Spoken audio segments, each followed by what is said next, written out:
This is Annie's sherry and ginger torte, and what I've used to make this is whipped cream, which is whipped quite firmly.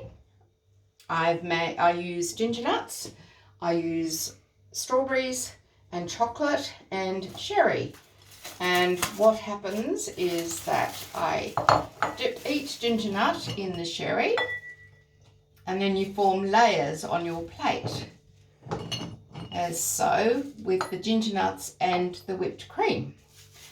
Now, because we're going to be eating this later tonight, and I made one earlier, because the longer you have made it, the better the torte turns out. So it's really good to make it the night before or to make it several hours beforehand. So this is the finished torte. Depending on how many people, you could do another layer at the top, or you could make it longer at the end. And so I then sprinkle the top with grated chocolate. That's just Cadbury's Dairy Milk chocolate. And you can then decorate it with strawberries or raspberries or possibly blueberries. I think I've only ever used strawberries.